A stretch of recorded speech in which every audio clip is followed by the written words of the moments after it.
आप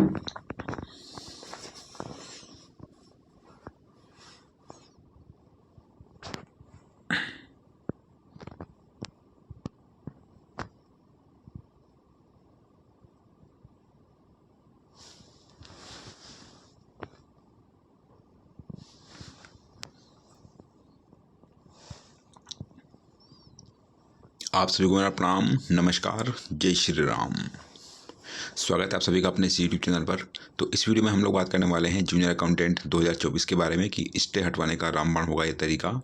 स्टे खत्म नहीं हुआ, 5 दिसंबर की सुनवाई का सच एंड नियुक्ति, बिना थर्ड पार्टी बने भी स्टे हट सकता है और इतनी हो सकती है अधिकतम फाइनल कट ऑफ। तो इन सब चीज़ों के बारे में हम लोग 1 बाय 1 बात करने वाले हैं। आगे बढ़ने से पहले आपसे मेरी रिक्वेस्ट है कि अगर आप चैनल पर नए हो, पहली बार आपने विजिट किया, तो राजस्थान की तमाम भरी हुई लेटेस्ट अपडेट और करंट अफेयर के लिए आप चाहो तो चैनल को सब्सक्राइब कर सकते हो और आप चाहो तो मेरा टेलीग्राम ग्रुप ज्वाइन कर सकते हो। लिंक मैंने डिस्क्रिप्शन बॉक्स में दे रखा है। हम बढ़ते हैं सर आगे। तो जैसा कि मैंने आपकी भर्ती पर फिलहाल स्टे बना हुआ है, जो फरवरी में पंकज कुमावत वाला केस बना हुआ था, उसकी वजह से आपकी भर्ती पर फिलहाल स्टे बना हुआ है। कल जो सुनवाई थी उसमें आपके लिए कोई पॉजिटिव चीज़ नहीं है, यानी कि स्टे हटा नहीं। कल जो सुनवाई थी उसमें आपका नंबर नहीं आया एक्चुअली में सुनवाई में, तो अभी भी स्टे आपकी भर्ती पर बना हुआ है। स्टे मतलब आपका जो फाइनल रिजल्ट है उसके ऊपर स्टे बना हुआ है। ठीक है फ्रेंड्स, लोग कमेंट कर रहे हैं कि स्टे कैसे हट सकता है, क्या इसकी तरीका है। तो फ्रेंड्स, थर्ड पार्टी बनने के अलावा भी आपके पास में और भी ऑप्शन है, उनकी मदद से भी आपका स्टे हट सकता है। पहला ऑप्शन तो ये फ्रेंड्स कि अगर अधीनस्थ बोर्ड चाहे तो सिंगल बेंच का जो फैसला है कि फाइनल रिजल्ट के ऊपर स्टे दे रखा है, इस फैसले को वो डीबी में चैलेंज कर सकता है। और डीबी में चैलेंज करने का मतलब ये हुआ फ्रेंड्स, वहाँ से ये स्टे हट सकता है। अगर हाई कोर्ट चाहे तो यूटीबी से अगर ऐसा हो सकता है कि वो सिंगल बेंच के फैसले पर स्टे लगा दे, यानी कि जो सिंगल बेंच ने फैसला दिया है इसके ऊपर डीबी स्टे लगा देती है, यानी कि फिर ज्वाइनिंग प्रोसेस शुरू हो सकती है। अगर अधीनस्थ बोर्ड चाहे तो ऐसा कर सकती है कि जैसे कि आपने देखा होगा फ्रेंड्स, अभी रीट लेवल 2 का जो फैसला था, रीट लेवल 2 में ये था फ्रेंड्स कि सिंगल बेंच ने ये कहा था कि आप रिवाइज एक्सपर्ट कमेटी बनाओ, देन उसके बाद में चीज़ें आप आगे प्रोसीड करो।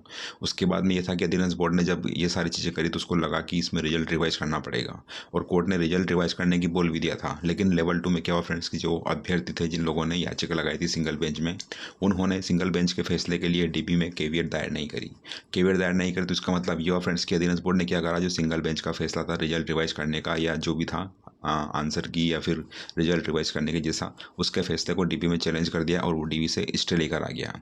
यानी कि सिंगल बेंच के फैसले पर लेवल 2 में अधीनस्थ बोर्ड ने ये करा कि सिंगल बेंच के फैसले को डीबी में चैलेंज किया और वहाँ से स्टे मिल गया। स्टे मतलब का मतलब ये हो कि जो भी सिंगल बेंच में हुआ सब कुछ खत्म हो गया, यानी कि अब रिवाइज रिजल्ट अधीनस्थ बोर्ड फिलहाल नहीं निकालेगा जो लेवल 2 में हुआ है। तो ऐसे फ्रेंड आपके केस में भी हो सकता है कि आपकी जो केस है आपका, इस पर जो स्टे दिया वो सिंगल बेंच ने दिया, ना कि डीबी में। तो अधीनस्थ बोर्ड अगर इसको डीबी में चैलेंज करता है और वहाँ से अगर स्टे खारिज हो जाता है जो सिंगल बेंच का है, तो फिर ज्वाइनिंग प्रोसेस स्टार्ट हो सकती है। ठीक है, अधीनस्थ बोर्ड चाहे तो ऐसा कर सकता है। इसमें आपको थर्ड पार्टी बनने की बिल्कुल भी ज़रूरत नहीं है। दूसरा ये फ्रेंड्स की जो याचिका करता है, यानी कि जो पंकज कुमार थे, हालांकि ये ऑप्शन बहुत रेयर केस में काम करेगा, ये ऑप्शन काम नहीं करेगा क्योंकि हर बार वो ऐसा नहीं होता जैसा हम सोचते हैं। ऑप्शन ये है फ्रेंड्स कि अगर पंकज कुमार चाहे तो अपनी जो पिटीशन उसको विड्रॉल कर सकता है, मतलब अपनी याचिका वापस ले सकता हो, लेकिन वो ऐसा नहीं करेगा। ठीक है, क्योंकि आपको पता फ्रेंड्स उसने याचिका दायर करी तो उसका कुछ ना कुछ तो मोटिव रहा होगा, और जब तक वो मोटिव पूरा नहीं होता तब तक आपका फैसला नहीं आएगा। दूसरा ये, तीसरा ये ये है फ्रेंड्स कि अगर सिंगल बेंच में जो अगली आपकी सुनवाई होनी है, अगर अधीनस्थ बोर्ड के पक्ष में फैसला आता तो डेफिनेटली फिर आपको स्टे हट जाएगा और आपकी ज्वाइनिंग की सारी प्रोसेस स्टार्ट हो जाएंगी। तो ये तरीके फ्रेंड्स जिससे आपका स्टे हट सकता है, या तो सिंगल जो स्टे वाला सिंगल बेंच का केस है उसको डीबी में चैलेंज करके, या पंकज कुमार अपनी पिटीशन को विड्रॉ कर ले, और या फिर फैसला आए। थर्ड पार्टी बनने के अलावा आपके पास में और भी ऑप्शंस हैं। तो आपके जो भी जानकार हैं या जिनसे भी आपकी पहचान है, मुलाकात है, उनसे आपको उस चीज़ के लिए कांटेक्ट करना चाहिए कि सिंगल बेंच के फैसले को डीबी में चैलेंज कर सकते हैं। ठीक है, बात करते हैं कि अधिकतम की कट ऑफ कितनी हो सकती है और 5 दिसंबर को सुनवाई होगी या नहीं होगी। तो फ्रेंड्स मैं इतना ही बोलूँगा कि जो आपकी ऑफिशियल वेबसाइट है हाई कोर्ट की, जो मैंने आपको कल बताई थी, ऑफिशियल वेबसाइट पर फिलहाल कोई भी ऐसा डेट मेंशन नहीं है, क्योंकि मैं जो बताता हूँ आपको ऑफिशियल सारी चीज़ बताता हूँ जो कि सही और करेक्ट होती हैं। ठीक है, तो आपकी जो ऑफिशियल वेबसाइट है उसके ऊपर ऐसी कोई भी डेट मेंशन नहीं है जिसमें ये शो हो कि आपकी सुनवाई जो है अगली 5 दिसंबर को होनी है। हालांकि जो इन्फॉर्मेशन मिल रही वो ये थी कि आपका जो केस था वो 4:30 बजे के आसपास का टाइम आया था सुनने के लिए, क्योंकि जो लास्ट टाइम आपकी सुनवाई थी 4 नवंबर को, उस टाइम पे ये था कि आपको फाइनल डिस्पोजल जो है 28 नवंबर को होगा। लेकिन बस किस्मती से ऐसा नहीं हो पाया। ठीक है, क्योंकि आपका नंबर ही नहीं आया, जबकि कोर्ट ने कहा था कि फाइनल डिस्पोजल होगा, लेकिन ऐसा नहीं हो पाया और नेक्स्ट डेट आपको मिली है। ठीक है। तो जब तक ऑफिशियल आपकी साइट पर 5 दिसंबर अपलोड नहीं हो जाती, उसके पहले ये कहना कि आपकी सुनवाई 5 दिसंबर को होगी, हम इसका ऑफिशियल मेरे पास कोई प्रूफ नहीं है। ठीक है फ्रेंड्स, हालांकि हो सकती है सुनवाई, बिल्कुल पॉसिबल है। बात करते हैं ज्वाइनिंग की। तो फ्रेंड्स आपको पता है कि आपकी ज्वाइनिंग के लिए बस एक ही चीज़ बाकी, वो स्टे है। इसके अलावा फिलहाल आपकी भर्ती पर कोई भी स्टे नहीं है। अगर 5 दिसंबर को या जब भी आपकी सुनवाई होती है, अगर सिंगल बेंच में इस केस को जो है दिनेश बोर्ड जीतता और याचिका खारिज होती है, तो डेफिनेटली फिर आपकी ज्वाइनिंग 2024 में हो जाएगी। लेकिन जिस तरह से दिनेश बोर्ड अपनी काम कर रहा है या जो भी चीज़ें हैं, उनको देख करके नहीं लग रहा फ्रेंड्स कि चीज़ें इतनी आसान होगी। आपको पता फ्रेंड्स, आंसर की वजह से भी आपकी भर्ती पर स्टे आ सकता है, क्योंकि आपने देखा होगा अभी इन्फॉर्मेटिव असिस्टेंट हो गया, इसके अलावा रीट लेवल 1 हो गया या लेवल 2 हो गया, इन सब में भी आपने आंसर की वजह से स्टे देखा है।